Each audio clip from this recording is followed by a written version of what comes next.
Um bom dia na graça e na paz de Jesus. Eu sou o pastor César Cavalcante e mais uma vez, pela graça de Deus, está no ar o programa Crescendo na Fé. Faculdade Bethesda, moldando vocacionados, apresenta Crescendo na Fé.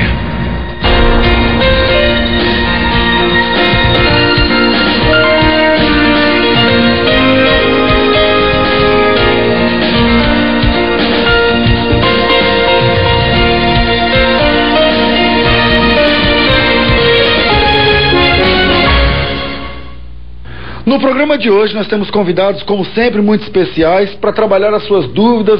Quais são os seus questionamentos da Bíblia? Se você tem uma dúvida bíblica, se você tem uma dúvida teológica, mande um e-mail para a gente que a gente resolve. O e-mail é crescendonafé@hotmail.com. crescendonafé@hotmail.com é a forma de você entrar ao vivo, participando com a gente, mandando a sua dúvida, a sua pergunta, e a gente vai trabalhando aqui as respostas com você. crescendonafé@hotmail.com. Coloque lá o teu nome, nome da tua igreja, nome do seu pastor, nome da sua cidade, e aí sim você faz a sua pergunta. Lembrando que quando você mandar o e-mail para crescendonafé@hotmail.com, coloque no assunto a palavra TV, e aí o seu e-mail vem direto para cá, para o nosso programa, e a gente vai trabalhar essa questão ao vivo, se Deus quiser. O programa hoje promete, além dos meus convidados dessa manhã, nós temos também uma entrevista exclusiva com o pastor Ariovaldo Ramos, que foi feita pela IAL na casa do pastor Ariovaldo Ramos. Você não pode perder, vem daqui a pouquinho, fica com a gente. Comigo no programa de hoje está aqui o nosso irmão Ancião, ex-testemunho de Jeová. Seja bem-vindo a mais um programa Crescendo na Fé. É um prazer, pastor César, e eu quero mandar aqui um abraço a todo o povo de Deus e dizer que hoje a Faculdade Teológica Bethesda estará apresentando para você as melhores condições para que você ingresse em um curso teológico. Eu quero também lembrar a você que fique ligadinho no nosso programa. Daqui a pouquinho você vai ter a oportunidade de fazer a sua inscrição de graça no melhor curso de teologia do Brasil. E também lembrando que o programa Crescendo na Fé está nas redes sociais. Você tem o Twitter, você tem o Facebook, são as formas de você encontrar a gente nas redes sociais. facebook.com/programa Crescendo na Fé é uma das formas também de interagir com a gente.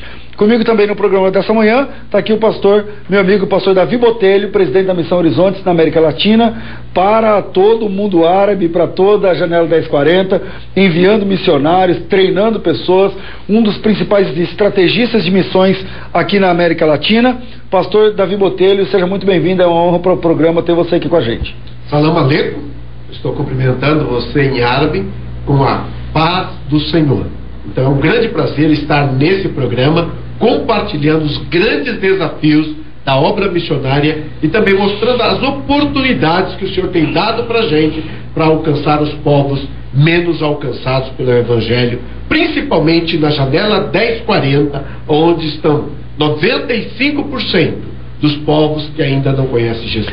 Hoje o programa promete. Avise seus amigos, mande e-mails para que também sintonizem neste canal, para que também aprendam a palavra de Deus e possam também crescer na fé, na graça e no conhecimento.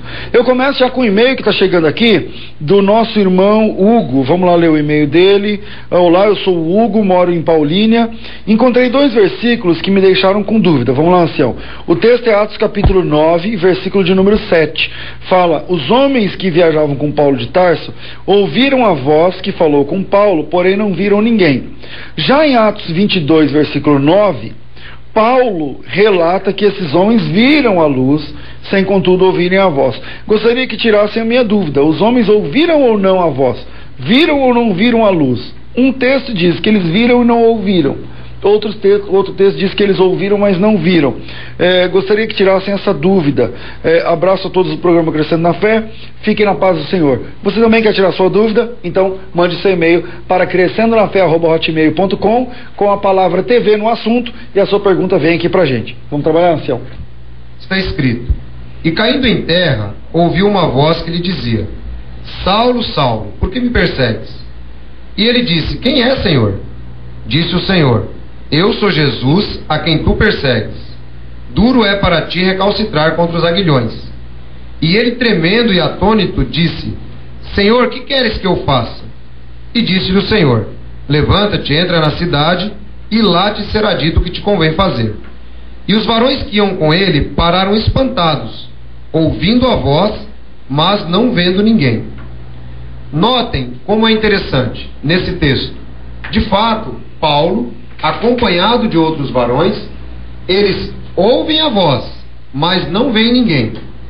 Aparentemente, existe uma contradição nesse versículo, quando nós lemos o capítulo 22, versículo 9, que também deve ser acompanhado do seu contexto. E caí por terra, ouvi uma voz que me dizia: Saulo, Saulo, por que me persegues? E eu respondi: quem é, Senhor? E disse-me: eu sou Jesus, o Nazareno, a quem tu persegues. E os que estavam comigo viram em verdade a luz. Note que Paulo confirma que aqueles que estavam com ele, de fato, viram mesmo aquela mesma luz que estava no capítulo 9. Porém, viram de fato a luz, se atemorizaram muito, mas não ouviram a voz daquele que falava comigo.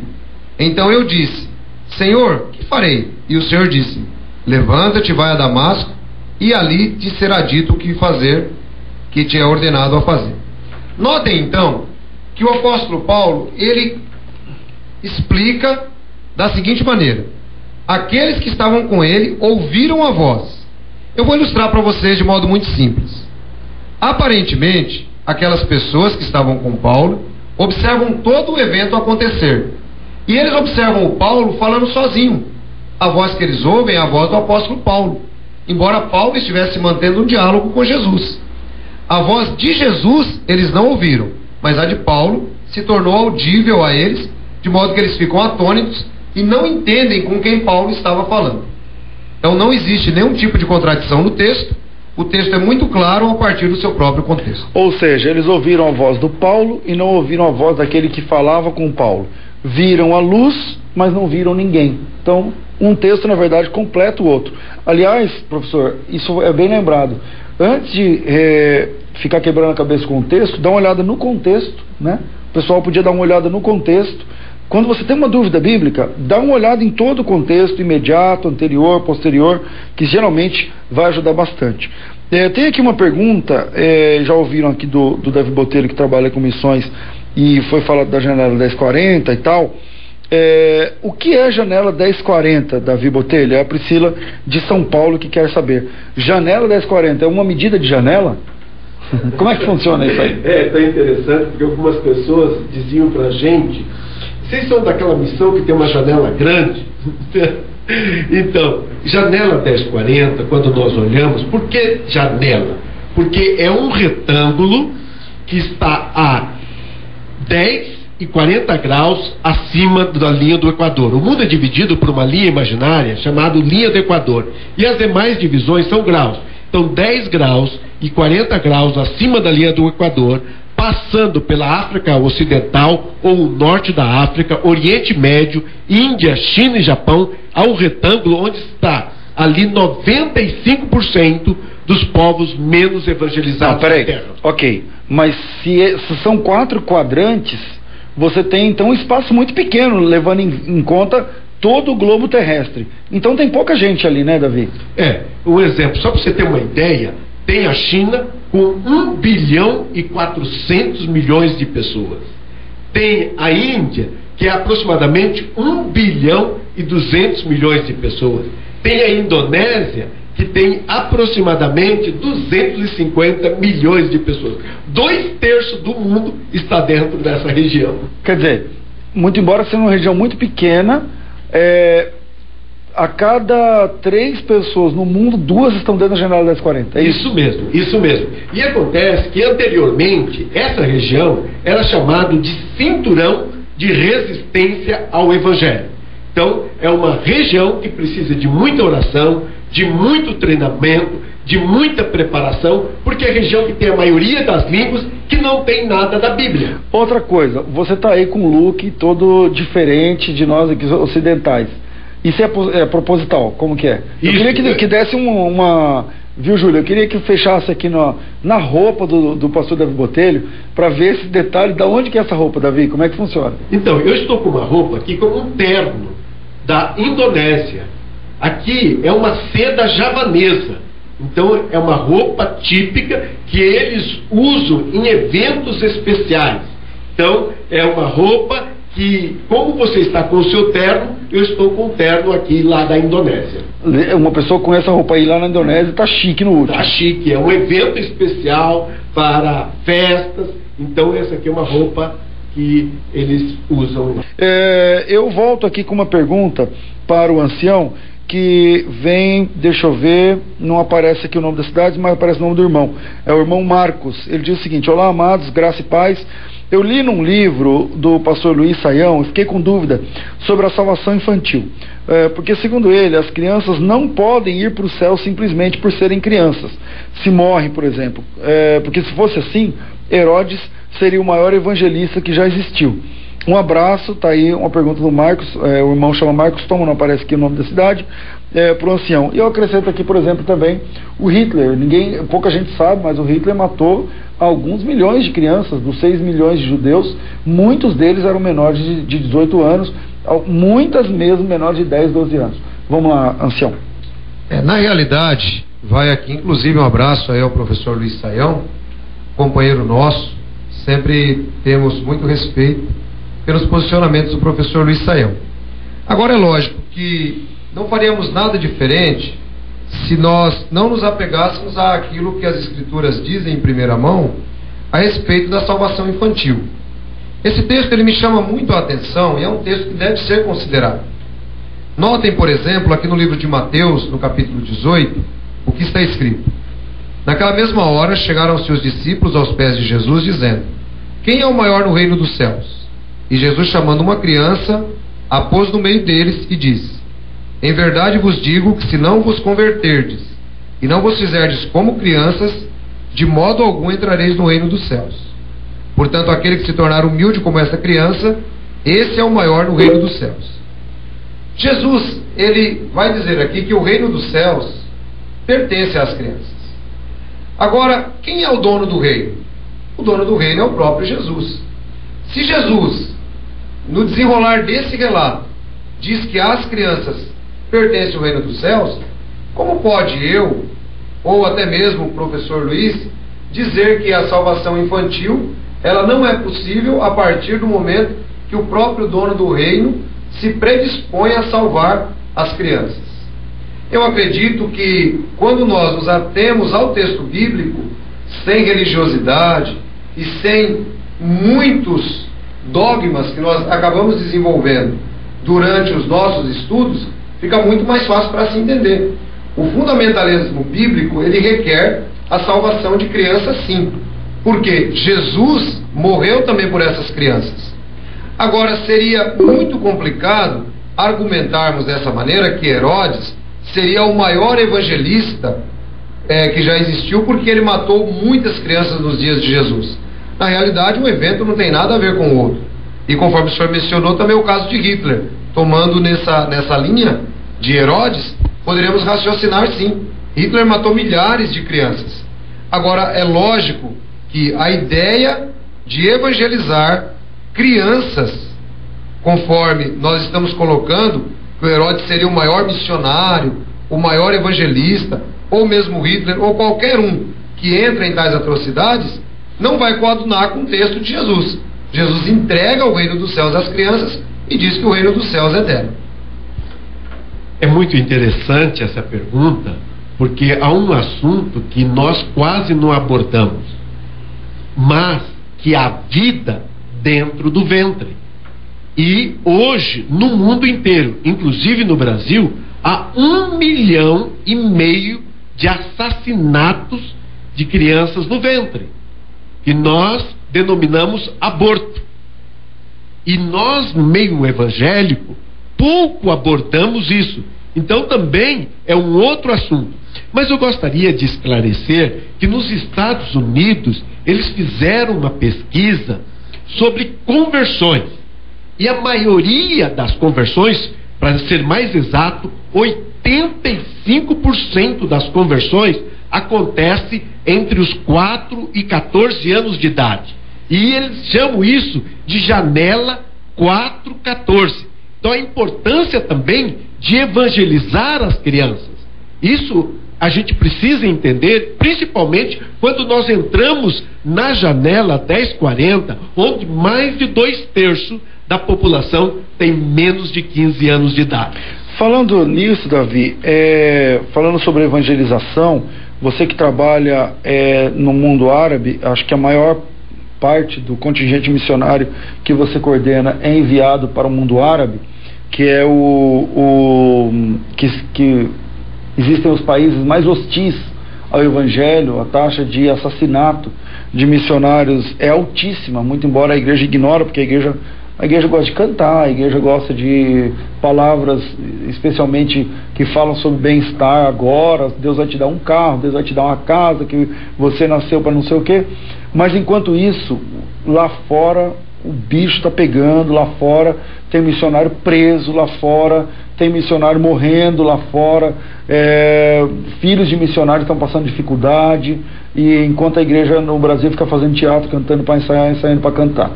E o islamismo é o maior obstáculo para a obra missionária? Quem faz a pergunta é a Paula, do Rio de Janeiro. Vamos lá, Davi.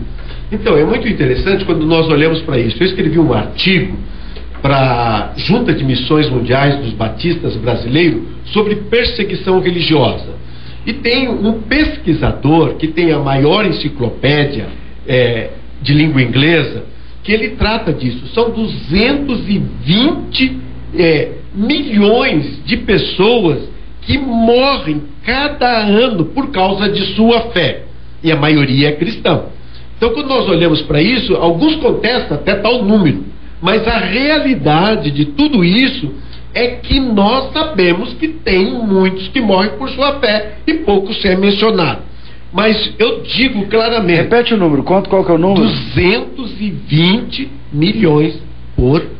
Se fosse a metade, seria 110 milhões. Se você dividisse por 365 dias do ano, ou seja, quantas centenas de pessoas não estão morrendo por dia por causa da sua fé? Então, isso é um número muito grande. A gente olha, então, em guerras, em situações, e eu gostaria de acrescentar aqui que o número disso aí a gente não está contestando, mas o que nos chama a atenção que não é o maior perigo. O maior desafio mesmo está dentro das igrejas, porque nós vamos compartilhar sobre missões e até pastores que são um obstáculo para a obra missionária, que não querem que os seus missionários vão para os campos. Um exemplo, nós tivemos nesses 2 últimos meses aproximadamente 500 candidatos para missões, mas eu digo para ti, mais de 99% deles não têm apoio de seus pastores para ir para missões. Como que a gente pode compreender isso? Então, nós entendemos que pastores são os maiores obstáculos para a obra missionária. Quero agradecer ao telespectador que entrou em contato conosco pelo e-mail, refazendo a pergunta: afinal, quantas pessoas morrem por sua fé ao redor do mundo, Davi? Realmente, são 220 mil por ano. Então eu quero pedir perdão, porque eu equivoquei no momento falando em milhões. Mas se fosse assim, nós estaríamos acabando o mundo em 30 anos. Agora, Davi, 210 mil pessoas. Se fossem 10 mil pessoas, já eram muita gente. 210 mil pessoas é muita coisa. Como que a igreja brasileira se situa nessa situação? A igreja tem investido pesado. Nós conhecemos bem o Brasil. O Brasil tem igrejas ricas, igrejas que têm, os seus pastores têm aviões, têm helicópteros, têm muito recurso financeiro, cadeias de TV e de rádio. Como a igreja no Brasil tem enviado recursos para socorrer esses nossos irmãos em Cristo ao redor do mundo? Sim, César, dá muita tristeza quando nós olhamos para esses grandes desafios. Hoje nós temos aproximadamente 300 mil igrejas no Brasil, e mais de 99% delas não tem um missionário transcultural. A média de investimento do crente brasileiro em missões transculturais é R$1,30 por ano.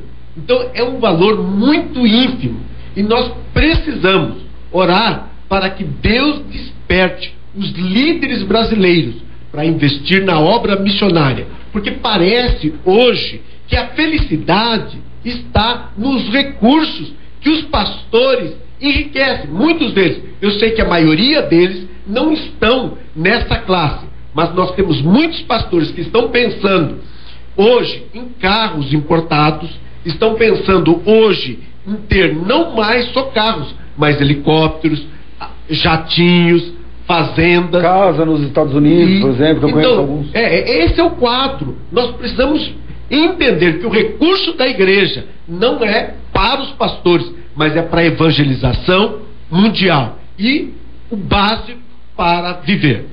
Reino de Deus em primeiro lugar é o nosso lema. Falando nisso, eu quero chamar agora mais um quadro de entrevista do programa Crescendo na Fé. A gente volta com a sua pergunta. Se você tem pergunta ou dúvida da Bíblia, é só mandar um e-mail pra gente que a gente resolve.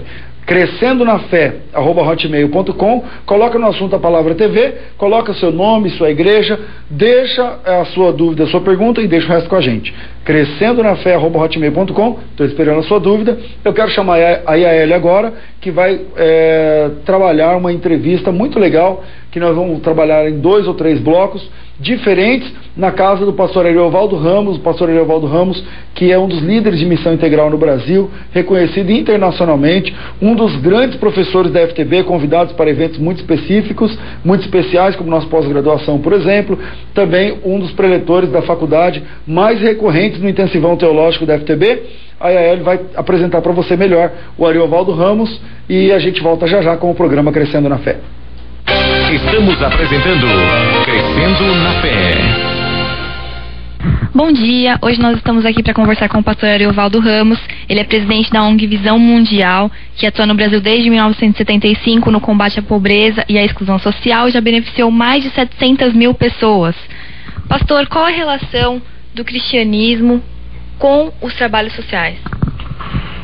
Bom, a fé cristã é uma fé que provoca no fiel a preocupação com o próximo, porque a ênfase é de amar a Deus acima de todas as coisas e ao próximo como a si mesmo. Também provoca no próximo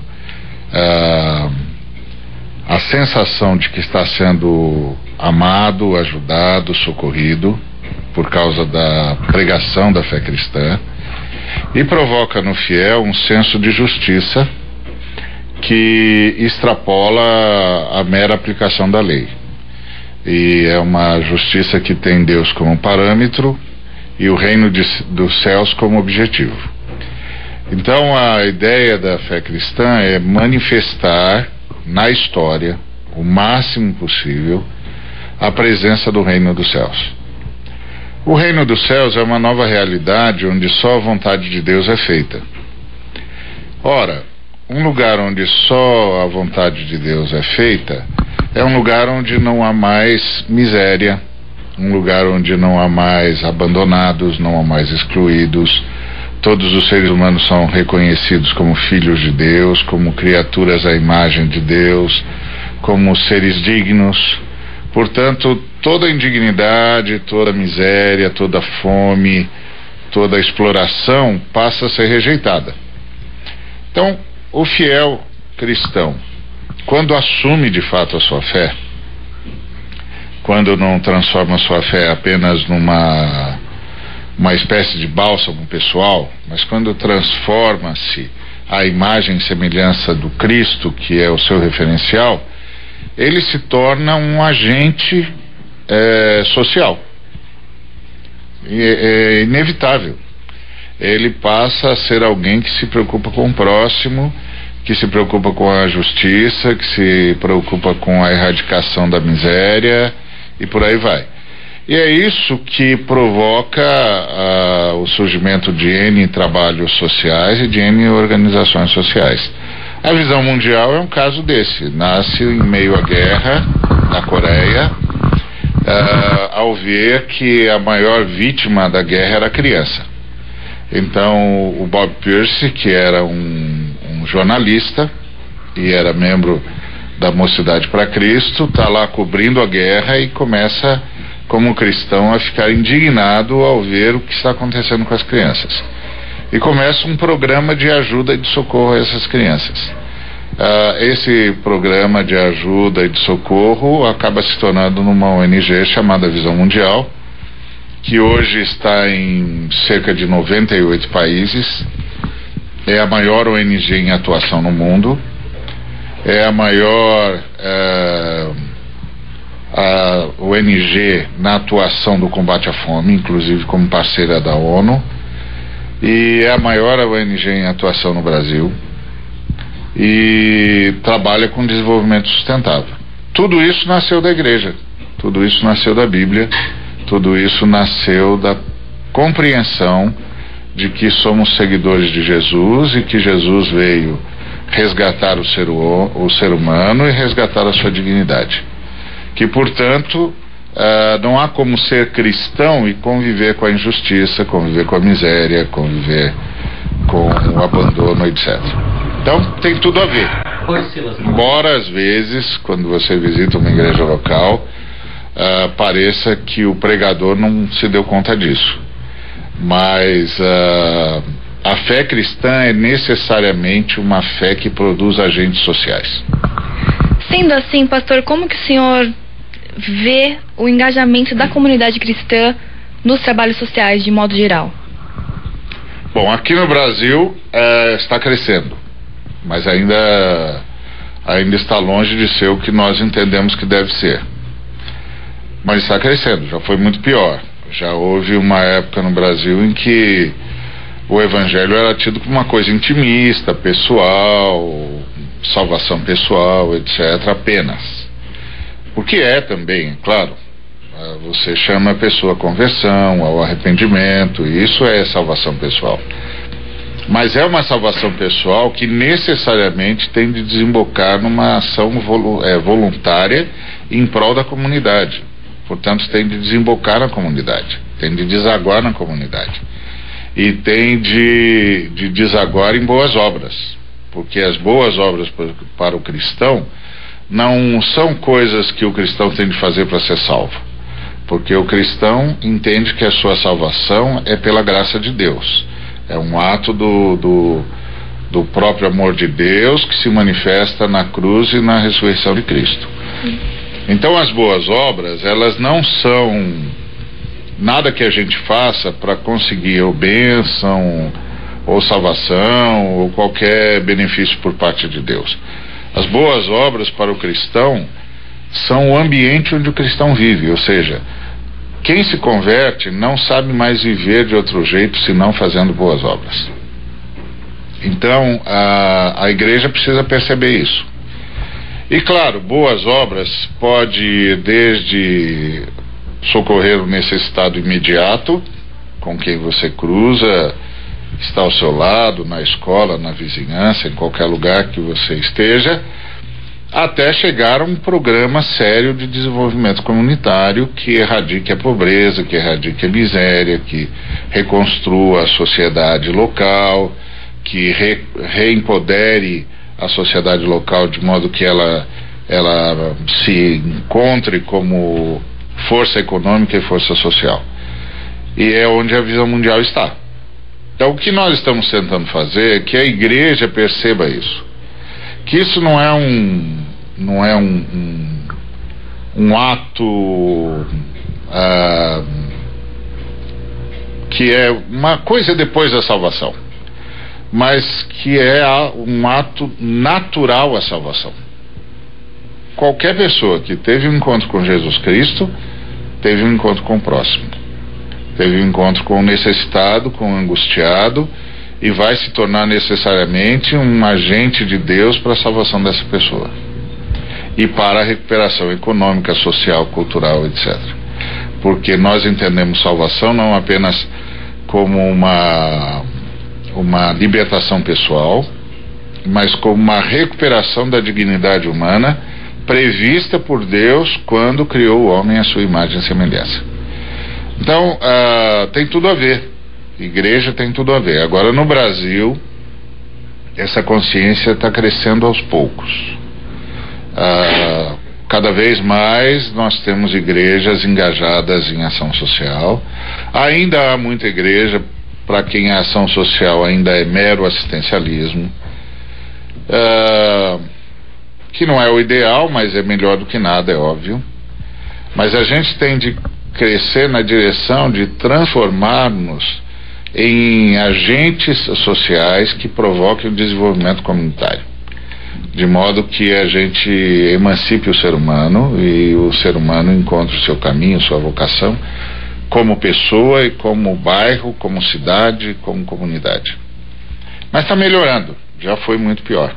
Pastor, o trabalho social tendo essa importância toda para o cristianismo e para a igreja, como o senhor vê o que tem sido propagado sobre a prosperidade financeira como uma bênção apenas pessoal e o antagonismo disso com o trabalho social? Bom, a chamada teologia da prosperidade não é uma teologia cristã, é uma sustentação de um sistema econômico a partir de uma ideologia que se traveste de teologia. A fé cristã não acredita nessa busca pelo ganho pessoal. A fé cristã acredita que Deus abençoa a todos para o bem de todos. Na fé cristã, o pão é nosso. Então, todo pão tem de ser pão nosso. O Pai é nosso, o pão é nosso, nós estamos sempre em comunidade, sempre pensando com categorias comunitárias e sempre agindo a partir da comunidade em benefício da comunidade. A fé cristã conjuga todo o verbo a partir da primeira pessoa do plural e não da primeira pessoa do singular. É sempre nós, é sempre para abençoar a todos, para ajudar a todos, para socorrer a todos. A fé cristã é uma fé de mutualidade, é uma fé de intercessão, uma fé de socorro e de fraternidade. Portanto, não pode pensar individualisticamente. Toda ênfase individualista é anticristã. A fé cristã é uma fé comunitária. Então, essa pregação, ela não se sustenta biblicamente. Nas vezes em que eu falei na faculdade Bethesda, eu sempre falei a partir dessa perspectiva do reino de Deus.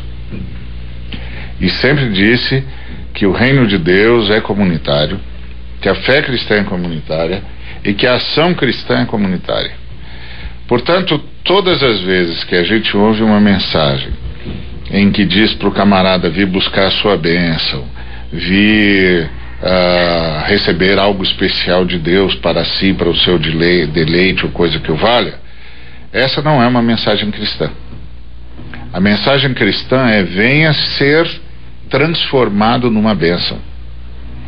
Uma bênção para o próximo, a começar da sua casa, passando por todas as pessoas com quem você tiver contato, em maior ou menor grau. Venha ser uma bênção. Deus quer transformar todos nós em pessoas que abençoam. E Deus nos abençoa para que abençoemos. Então não existe essa ênfase particular. Essa ênfase particular não é cristã, é uma ênfase ideológica, porque o ensino de Jesus é o de amar ao próximo a ponto de sacrificar-se, e não de buscar o bem pessoal. Sim, a ONG, ela tem alguns trabalhos que visam desenvolver a comunidade como um todo. Ela não fica só no assistencialismo. Você podia falar um pouquinho sobre isso? A Visão Mundial não trabalha de fato com assistencialismo. A Visão Mundial trabalha com a ideia do que nós chamamos de desenvolvimento comunitário transformador. A ideia é a gente chegar num local, reunir as lideranças do local, não só da Igreja de Cristo, mas todas as lideranças. A Sociedade Amigos do Bairro,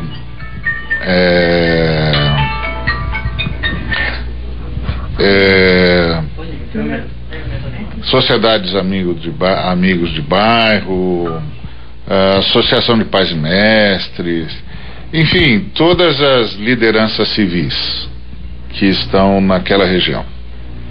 Aí a gente passa aproximadamente 2 anos com eles fazendo um diagnóstico. o que é que realmente acontece lá, quais são as carências, e daí a gente levanta as necessidades, e a partir desse diagnóstico feito a várias mãos, não é apenas algo que a gente faz em parceria com as lideranças civis e eclesiásticas, aí a gente propõe o que nós chamamos de um programa de desenvolvimento de área, um PDA. Esse programa de desenvolvimento de área, ele pode conter muitos projetos, pode conter até 50 projetos, um programa de desenvolvimento de área, porque o objetivo do programa é atender às necessidades daquela localidade, que é uma localidade ampla, não é apenas um foco, mas é uma região. E por que a gente faz isso? Porque o nosso objetivo é salvar a criança. Essa é a ênfase da visão mundial. Só que a criança só vai ser realmente salva se ela tiver recuperada o seu ambiente familiar. Porque a criança quer ficar com o pai, com a mãe, com o irmão, com o tio, com a tia, quer ficar em família. Agora, ela só vai poder ser mantida em família se o pai, a mãe, o tio, a tia tiverem como sustentá-la, tiverem como fornecer a ela os insumos necessários para ela se desenvolver como ser humano: educação, carinho, condições econômicas mínimas, senso de dignidade, oportunidades, possibilidades de crescimento, de acumulação e de conhecimento, etc. Então, por isso nós criamos o programa de desenvolvimento de área, para dar às famílias as condições necessárias para cuidar das crianças de tal maneira que elas cresçam em graça e sabedoria diante de Deus e diante dos homens. Então, só que para isso você não pode simplesmente chegar lá e pegar a criança e trazer a criança para um orfanato, por exemplo, por melhor que seja esse orfanato. O ambiente saudável para a criança é o ambiente da família. Então, um trabalho que realmente queira recuperar a criança é um trabalho que quer recuperar a família. Um trabalho que quer recuperar a família é um trabalho que quer recuperar as condições econômicas, sociais e culturais da família. Senão você não dá à criança as condições que ela precisa para se desenvolver. Então isso é o que a Visão Mundial faz, a gente chama isso de Programa de Desenvolvimento de Área, faz parte desse nosso conceito de desenvolvimento sustentável, comunitário e transformador. Agora, nós temos várias outras ações, pontuais ou não. Por exemplo, a gente tem um trabalho de empoderamento dos jovens e adolescentes para que eles se tornem capazes de acompanhar e monitorar as políticas públicas. Então chama-se MJPOP. Então esses jovens, adolescentes e jovens recebem as condições necessárias para acompanhar, por exemplo, a prestação de serviço público no seu bairro.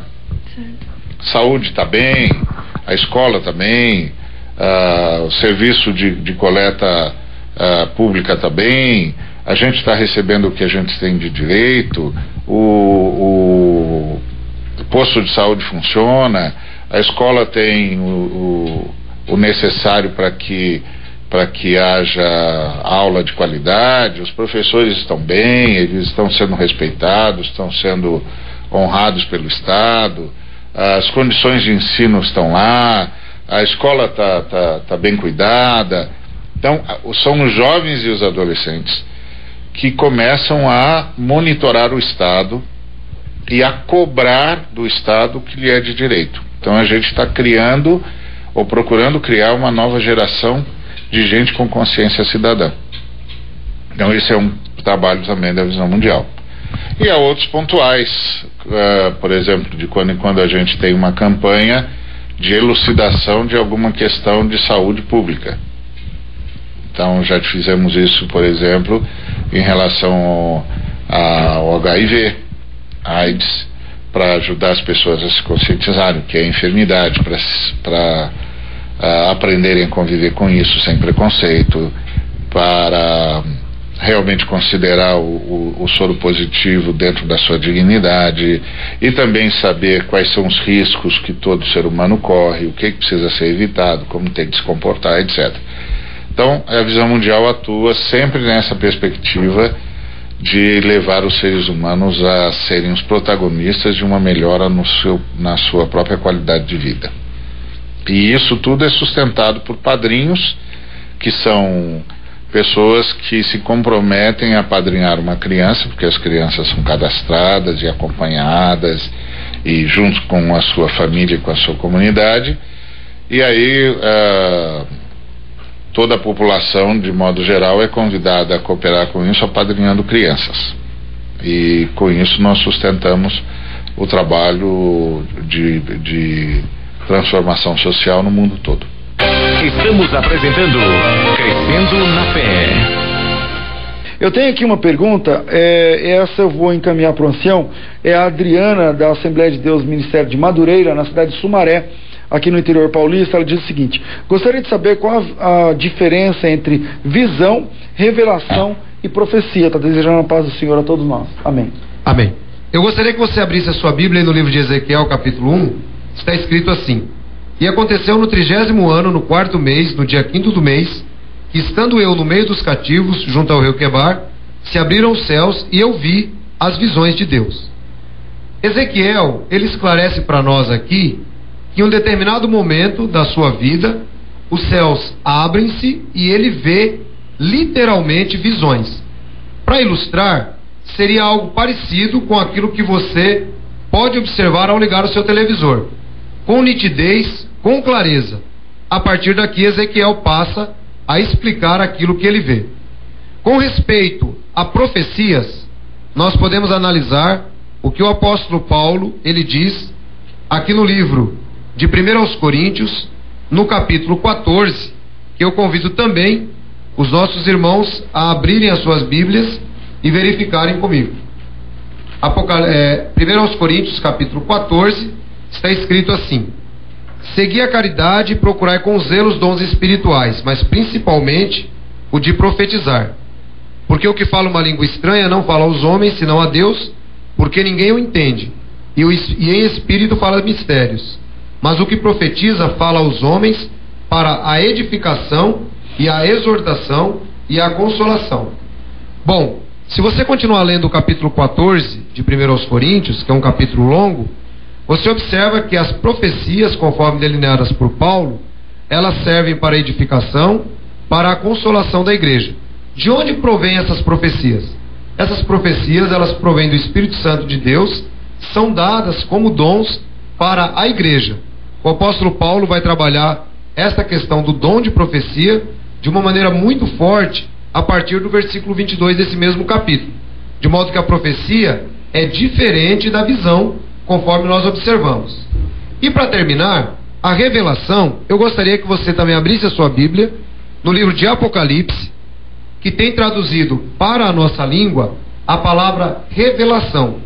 Aqui no capítulo 1, versículo 1, começa dizendo assim: revelação de Jesus Cristo, a qual Deus lhe deu para mostrar aos seus servos as coisas que brevemente devem acontecer. E pelo seu anjo as enviou e as notificou a João, seu servo. Note que a revelação, ela pode vir de Deus através de mensageiros, o que é o caso aqui. Diferentemente da profecia que vem diretamente de Deus para uma pessoa, as revelações, elas chegam de Deus para Jesus, de Jesus para um anjo e do anjo para João. É algo que na realidade é narrado, pelo que nós observamos aqui. João ouve a voz, João entende que isso está sendo revelado a ele pelo próprio Deus. Então está aí a diferença entre os três assuntos: visão, revelação e profecia. Fez aqui a Amanda, lá de Recife. Ela pergunta o seguinte: a Primavera Árabe foi causada realmente por motivos religiosos?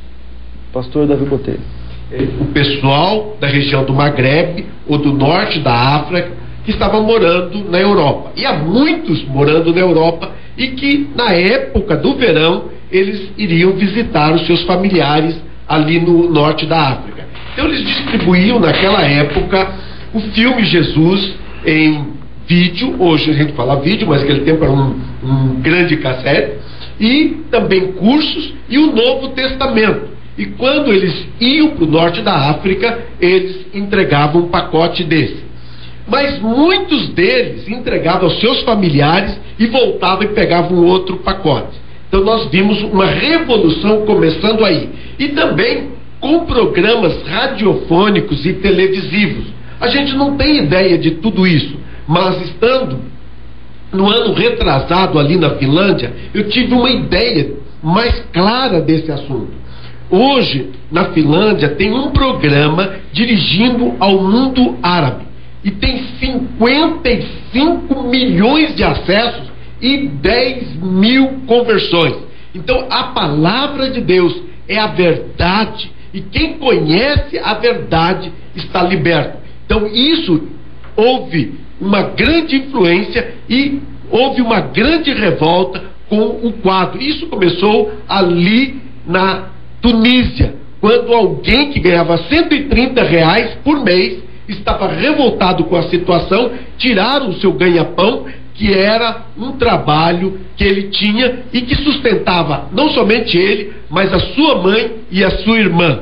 E isso caiu na mídia e houve uma revolução. Agora você imagina 55 milhões de acessos, mostrando a verdade que liberta. Então nós temos ali um movimento religioso nascendo nos anos 80 e que culminou com a Primavera Árabe. A gente está ficando por aqui. Obrigado, pastor Davi Botelho. Obrigado ao ancião. Infelizmente o horário voa aqui no programa Crescendo na Fé, mas fica tranquilo. Amanhã, nesse mesmo horário, nesse mesmo canal, às 10 da manhã, estaremos de volta com mais um programa Crescendo na Fé. Você prestou atenção no recado que a Faculdade Teológica Bethesda preparou para você? Então, preste atenção, fique ligado, faz a sua inscrição. É a melhor faculdade de ensino à distância do país. Vem para a FTB que você se dá bem. Obrigado mais uma vez, pastor Davi Botelho, foi uma honra tê-lo com a gente. Para mim também é uma grande alegria estar nesse programa, contribuindo para o crescimento do crente brasileiro. Ancião, também foi um prazer muito grande tê-lo com a gente. Eu que agradeço, pastor César, o prazer é todo meu e em breve estaremos de volta com mais programa Crescendo na Fé. A gente está ficando por aqui, mas amanhã, a partir das 10 horas da manhã, tem mais programa Crescendo na Fé. Tudo isso e muito mais a gente faz dentro do reino, se for da vontade dele. Crescendo na Fé. Realização Faculdade Bethesda. Moldando vocacionados.